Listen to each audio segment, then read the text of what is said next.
There's a quiet power in not chasing, not people, not approval, not love, not even closure. In today's world, chasing has become a way of life. We chase likes, we chase replies, we chase people who've already turned away from us. And we call it love, we call it effort. But the Buddha once said, peace comes from within. Do not seek it without. So what if, just for a moment, we stop chasing people and start chasing peace?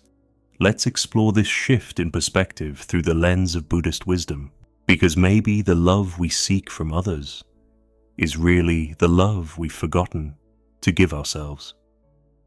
Why do we chase people? It often begins in silence, those lonely moments when our self-worth feels shaky. We long for a message, a glance, a response, anything to prove that we matter.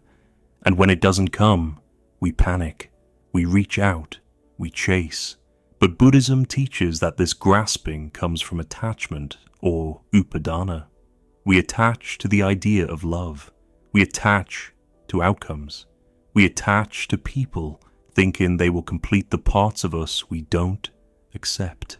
The Buddha taught, the root of suffering is attachment. Imagine a person constantly refreshing their phone, hoping for a message from someone who barely thinks of them. That's not love, it's self-abandonment in disguise. Attachment says, I need you to be okay. Peace says, even if you go, I will still be whole. We often believe, if I could just make them stay, if they would just love me back, then I'd finally be at peace. But that belief is a trap. From a Buddhist perspective, this is illusion, moha. The illusion that something or someone outside of us can bring us permanent happiness. But everything outside is impermanent. People leave, words fade, feelings change. The Buddha reminds us, nothing is forever except change. When we base our peace on something unstable, we sign up for suffering. And that's why we must return inward, to seek peace not in someone's arms, but in our own breath. When we stop chasing people, something extraordinary begins to unfold. We don't collapse, we rise. Stillness replaces anxiety, clarity replaces confusion, peace replaces chaos. Detachment in the Buddhist sense isn't coldness, it's warmth without dependency, it's love with open hands. A calm person becomes like a still pond. Even if a storm passes, the water returns to stillness. And when we radiate that stillness, the right souls are drawn in, not by force, but by harmony. You stop attracting drama, and you begin attracting depth. Why? Because peaceful energy is magnetic. Let me share with you an old story. There once was a man clinging to a thick rope. At the end of the rope was someone he loved, but they were walking away. He held tighter, thinking, if I just try harder, if I don't let go, they'll come back. But the rope was soaked in fire. It burned his palms. His skin blistered, and still he held on. Until one day the pain outweighed the hope, and with trembling hands he let go. He expected to fall apart, but instead, he fell into peace. This story reminds us, sometimes letting go isn't weakness, it's the highest form of self-respect. Because peace isn't found in the grip, it's found in the release. Think of someone who constantly chases replies. They send a message, no reply. Another, still silence. They replay every word, wondering what went wrong. But from the Buddhist view, this is suffering caused by craving, tanha.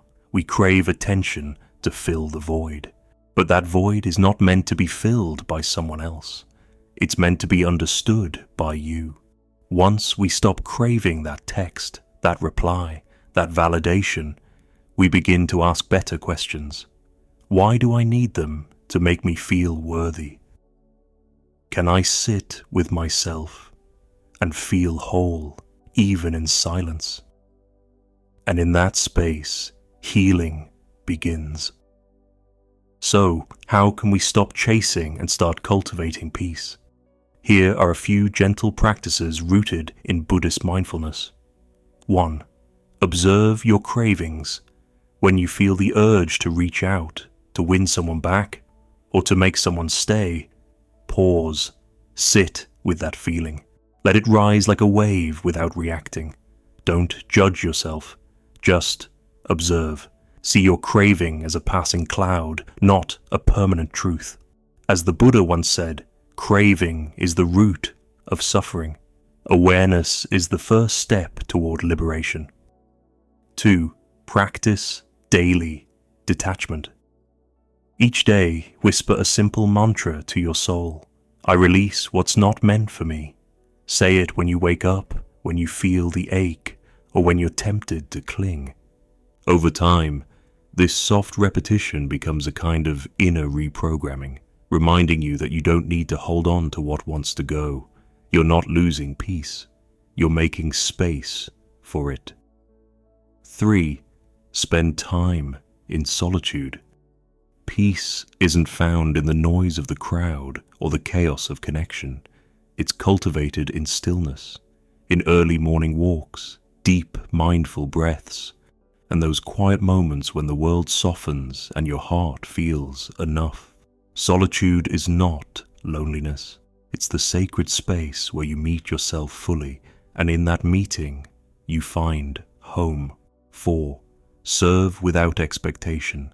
Love others, support them, be kind. Yes, but don't make their response your reward. When we tie our peace to other people's behavior, we set ourselves up for suffering. True peace is found in giving freely and letting go gracefully. The Buddha taught, if your compassion does not include yourself, it is incomplete. So give and then release. That's the kind of love that sets you free. 5. Journal your emotional triggers. Whenever you feel that pull to chase, pause and write. What happened? What did you feel? What belief was triggered? Often it's not about the person. It's about a wound beneath the surface, a fear of being unworthy, unloved, or unseen. By writing, you begin to witness the root, and only then can you begin to heal it. These practices aren't meant to numb your heart. They're meant to return it to balance. Because peace isn't about pushing people away. It's about not losing yourself when they leave. Here's the truth. People may come and go. Some will love you, others will forget you. But peace is yours to keep. The Buddha said, you yourself, as much as anybody in the entire universe, deserve your love and affection. So stop waiting for someone to give you peace. Be the one who creates it, protects it, lives by it. Let others walk their path. You walk yours with calm steps, steady breath, and an open heart. Because when you stop chasing people and start chasing peace, you'll realize the right ones were never running away. They were waiting for you to come home, to yourself. If this message touched something inside you, pause. Breathe. Let this be your moment to return to yourself. Subscribe for more Buddhist wisdom and reflections like this, and share this video with someone who might be chasing someone, when peace is what they truly need. Until next time, may you be happy. May you be free. May you be at peace.